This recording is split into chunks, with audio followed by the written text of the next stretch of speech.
Om Swastiastu. Pada malam hari ini saya akan membuat video tentang intisari Bhagavad Gita bab 1 sampai bab 18.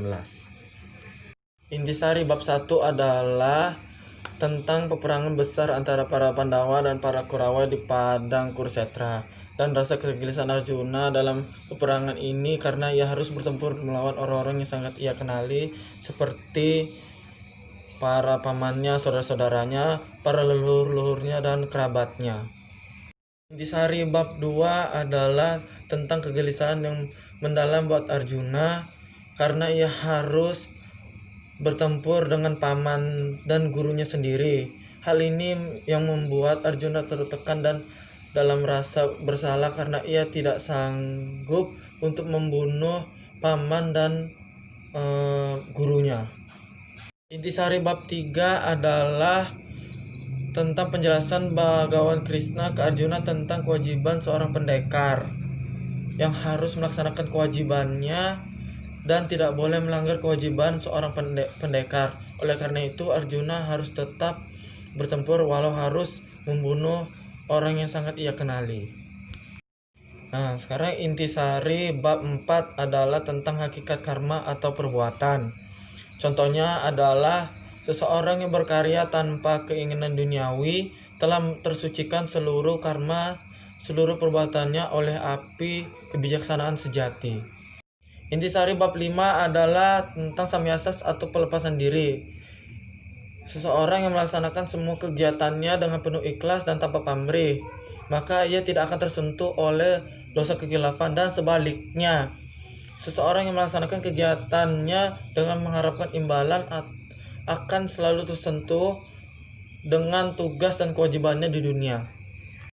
Intisari bab 6 adalah tentang seseorang yang menyerahkan atau sepenuhnya memberikan persembahan dengan tulus ikhlas tanpa pamrih kepada Yang Maha Kuasa, maka ia akan selalu dalam lindungan Yang Maha Esa.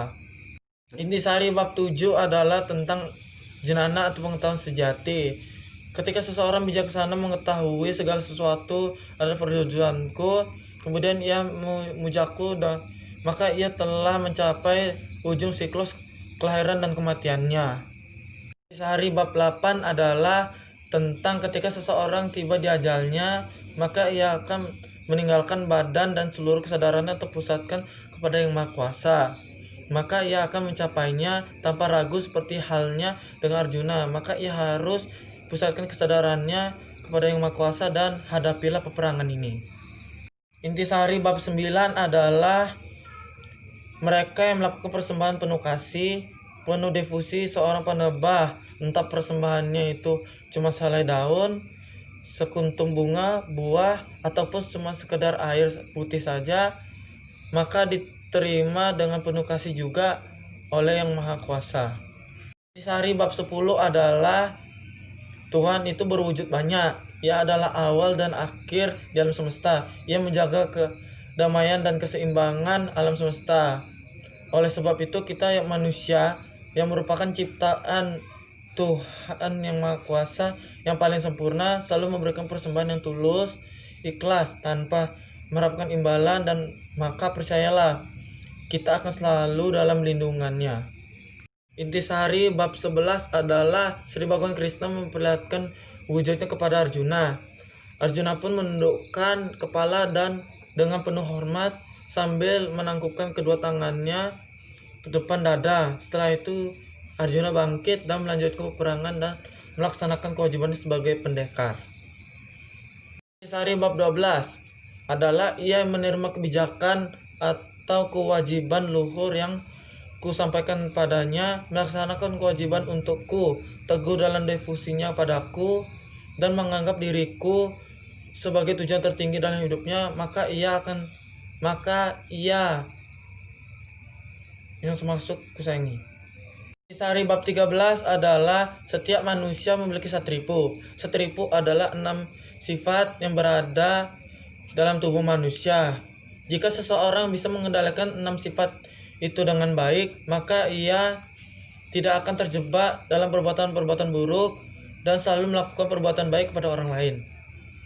Intisari bab 14 adalah Pengetahuan utama, seseorang yang melakoni pengetahuan sejati utama akan mengalami kemenanggulan dengan diriku, sehingga ia tidak akan terlahir lagi pada saat terjadi penciptaan ulang alam semesta.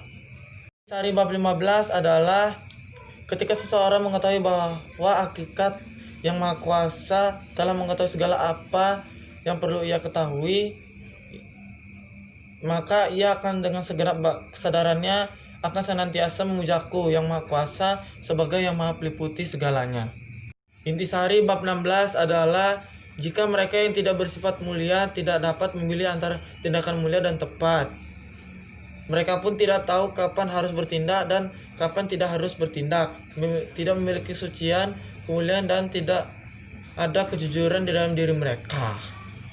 Intisari bab 17 adalah tentang kepercayaan manusia dibagi menjadi 3, yaitu satwika, tamasika, dan rajasika. Yang pertama, satwika adalah persembahan yang dilakukan dengan niat mulia.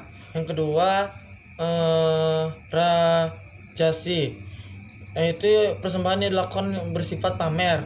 Yang ketiga, tamasi, persembahan yang tidak sesuai dengan ajaran sastra, tanpa berbagi makanan, tidak diiringi oleh doa, dan tanpa kesucian hati dan keyakinan. Intisari bab 18 adalah jika seseorang ingin hidup damai di dunia, maka selalulah berbuat baik kepada orang lain, menolong sesama, tidak menghina orang lain, menghargai keputusan orang lain, orang tua, dan teman-teman. Maka percayalah, hidupmu akan damai dan tenang.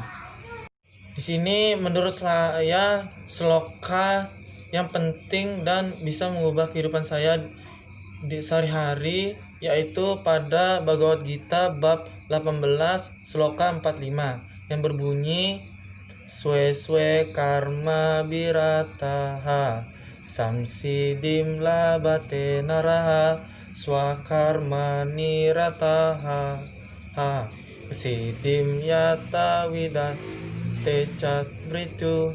Artinya, berkarya sepenuh hati sesuai dengan kewajiban dan sifat alami atau potensi dirinya. Seseorang mencapai kesempurnaan. Sekarang dengarlah tentang cara penunaian kewajiban untuk meraih kesempurnaan tertinggi tersebut. Sekian penjelasan dari saya. Maafkan saya jika ada kesalahan dalam perkataan saya. Saya akhiri dengan Paramasanti. Om Santi Santi Santi Om.